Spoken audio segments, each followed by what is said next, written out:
Have you ever stopped to think about the power? The sheer power packed into just one word, or maybe a phrase. Oh, absolutely. Or even just initials, right? Exactly. How a few letters can, like, capture a huge idea, or, even start something massive, like a movement. It is captivating, isn't it? The way just a string of characters can become, well, more than just letters, a symbol, something that really connects with people. It really is. And that kind of power, that's exactly what we're getting into today. Mm-hmm. Welcome, everyone, to the Deep Dive. This is where we dig into a whole pile of sources. We've got ancient texts, digital stuff, even some classic takes on how movements actually happen. Yeah, we pull out the surprising bits, the key takeaways. And today, our mission, our focus, is this really fascinating concept called TAG. Now, you might not have heard of it yet, Probably not. but we think it offers some really cool insights into communication, how communities form, and, yeah, even sparking global change. So we're going to unpack it. What is TAG, really? Mhm. Where's it from? How do people actually use it?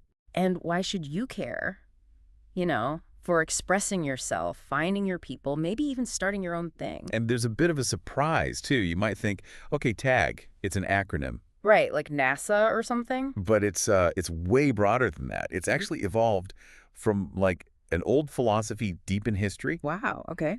all the way to being a tool people use online, digitally, Yeah. right now. It's got the surprising depth. Okay, that sounds really flexible. So you mentioned it's described as a universal language with infinite possibilities.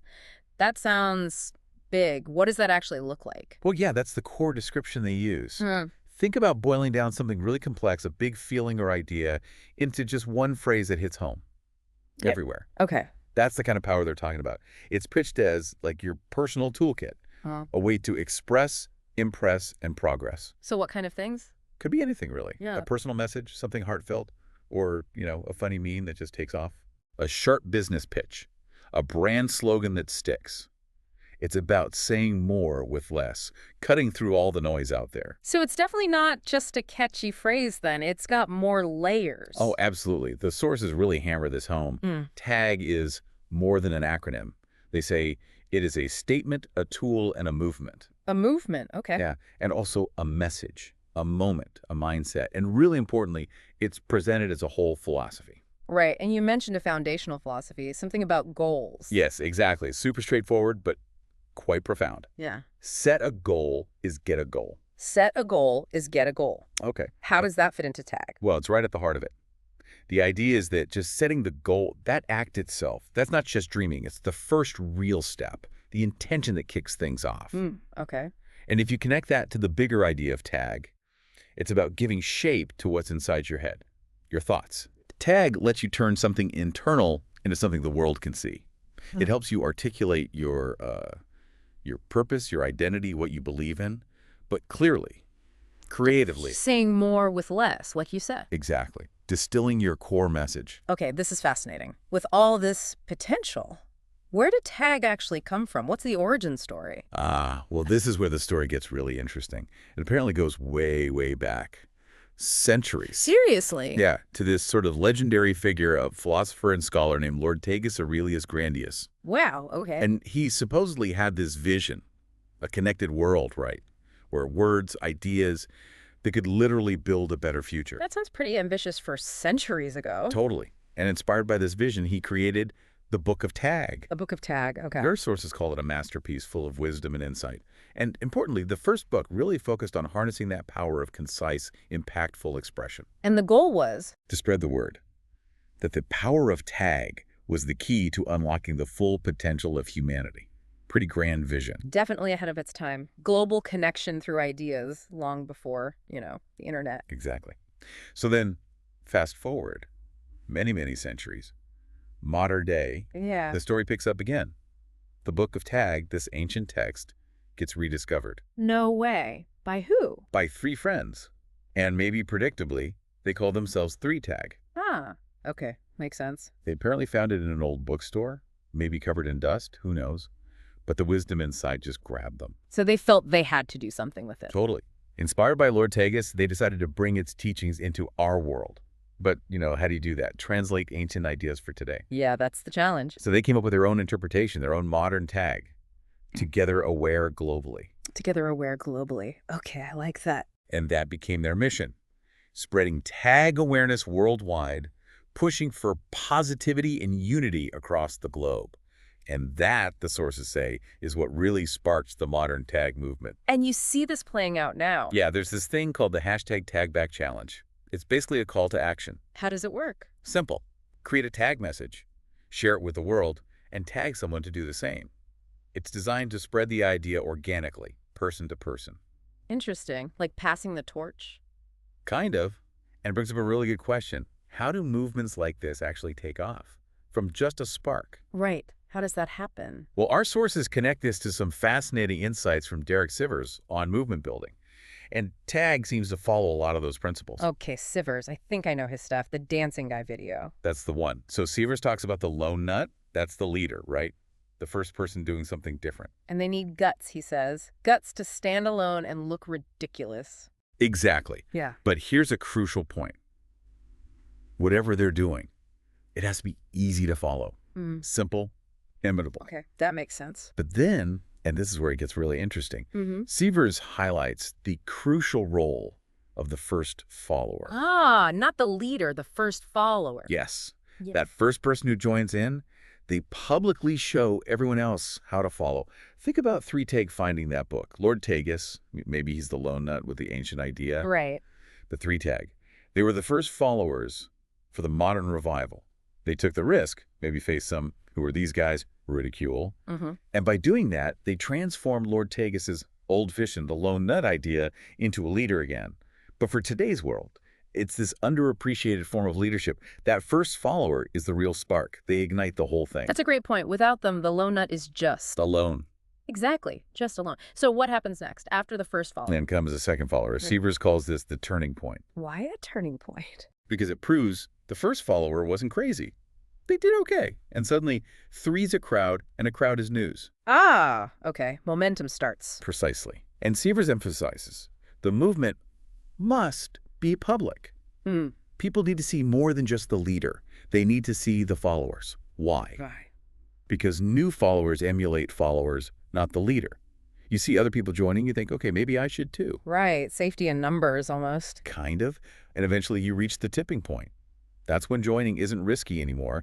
In fact, people start feeling like they need to hurry up and join to be part of the in crowd. And then it flips. It can, yeah. Eventually, you might even get ridiculed for not joining. Wow. So looking at this whole process, what's the big takeaway for us, for you listening? Well, the biggest lesson Sivers pulls out is that leadership is overglorified. Interesting. How so? We'll give all the credit to the shirtless guy, the lawn nut. Yeah. But it was really the first follower who turned them into a leader and actually made the movement happen. That shift in perspective is huge. It really is. And it makes you wonder, doesn't it? What kind of lone nut ideas or actions are out there right now? Just waiting. Waiting for that brave first follower to step up and make it real. Yeah. Okay, so that's the theory of movements. How does TAG apply this in practice, like day to day? Well, let's look at personal expression first. TAG lets you craft your own personal acronyms, like a unique signature. Your own tag. Yeah. It's a way to signal who you are, your values, your goals, something short, memorable. It's about leaving your mark and enduring legacy, even in small ways. And it's not just about broadcasting, right? It connects people. Exactly. When you put your personal tag out there, you connect with others who resonate with it, who share those values. It builds community and inclusivity. And this can lead to something bigger. Potentially, yeah. It can build towards this idea called the tag relation of independence. Okay, what's that? Think of it like a shared belief system, connecting people globally. A universal language of expression, as they call it. The goal is to dismantle the barriers dividing us and bridge the distances between us, one tag at a time. That's a powerful vision. And what about for businesses? How does TAG work for brands? Well, there's this concept, tag your brand and brand your tag. It's positioned as more than just marketing. More than a slogan. Yeah, it's about trying to incite a movement around your brand, using tag to really focus and disseminate your message in a sticky way. So instead of just selling a product, you're selling an idea, a mini philosophy, tagged. Pretty much. Brands create their own slogan or three catchy words. The examples given are like timeless and glorious for maybe a luxury or lifestyle brand, or think, act, grow for, say, coaching or self-improvement programs. Gotcha. And is there a place where this happens? Yep, there's a platform mentioned called Tagify. It's described as the hub for creating, sharing, spreading these tags. The place where ideas turn into movements, messages gain momentum, and brands build lasting impact. Okay. And you mentioned digital earlier. How deeply does tag integrate into the digital world? Like crypto? Right, this is pretty interesting. In the crypto space, tag is being used in some innovative ways. Such as? Well, it can function as your personal tag wallet address, a simple, maybe memorable name instead of a long string of characters for receiving crypto. Oh, neat. Easier to share. Exactly. Or it could be a donation button. Yeah. Even an NFT, a non-fungible token. Like digital art. Sort of, but specifically non-fungible tag art. Your unique tag, expressed as a unique digital creation.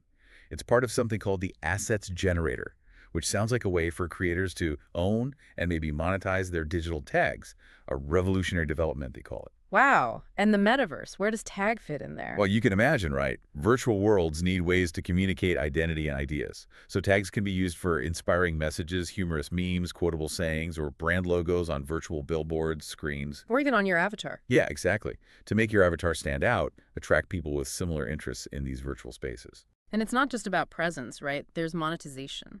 Seems so. Beyond the digital assets themselves, there's mention of using tags for e-commerce, like putting your tag on T-shirts, mugs, that kind of thing, and also using the tag philosophy for education workshops, coaching. So it really spans from personal identity to business to cutting-edge tech. It seems to touch a lot of areas. Okay. Which brings us back, really, to the underlying philosophy. Right. We've seen the what and the how. Let's dig into the why, the deeper meaning behind it all. And when you do that, one thing really stands out: the sheer power of words. How words themselves are fundamental to tag. Absolutely. The sources stress that words are way more than just communication tools. They're described as a powerful gift. A gift. Yeah, they wield the power to inspire, catalyze action, and change the trajectory of our lives.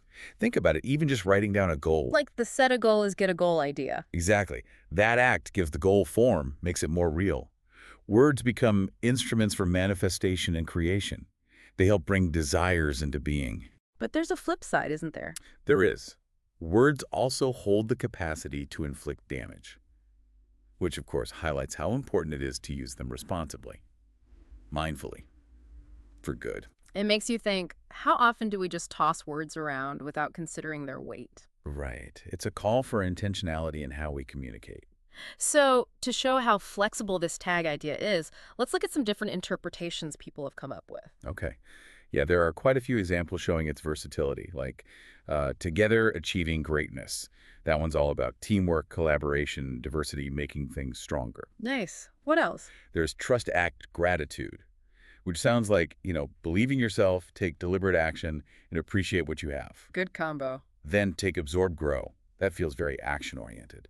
Take initiative, learn constantly, use challenges to get better. Timeless adventure goals. That sounds kind of epic, right? Seeking lasting experiences, exploring, always aiming high. Yeah, I like that one. And another interesting one, They Are Genius.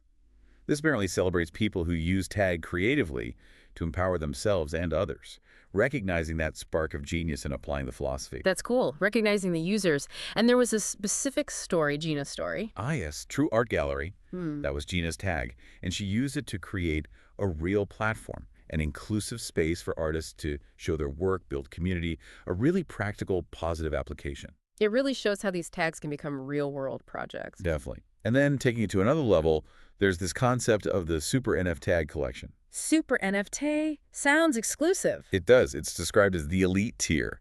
It includes 25 golden plates, presumably digital for legendary NF tags, that are somehow part of the Book of Tag itself. Wow, okay, so they symbolize. Prestige, vision, and the ultimate connection to the tag philosophy. It's about creating this inner circle, a brotherhood and sisterhood, presumably of determination and resilience, reinforcing that legacy and community idea again, achieving greatness together. What an incredible journey through tag. Seriously, we've seen it's so much more than just, 3 letters. Definitely not just an acronym. It's got this deep history, this ancient philosophy behind it, but it's also driving modern movements, online challenges. And offering a really practical framework for expressing who you are, for branding, for building communities. Across all sorts of fields, too. Crypto, the metaverse, art, it's quite something. It really does highlight how powerful clear, focused communication and a shared vision can be, how it can bring people together. Absolutely. So for everyone listening, the final thought from the sources is pretty direct. What is it? What are you waiting for? The world is waiting for your magic. Just tag it. Just tag it. Yeah. So maybe think about it. How could you use these ideas? Maybe just for yourself, expressing who you are, setting those goals clearly. Or maybe you see a lone nut out there doing something you believe in. Maybe you could be that crucial first follower. Something to think about. How will you tag your world?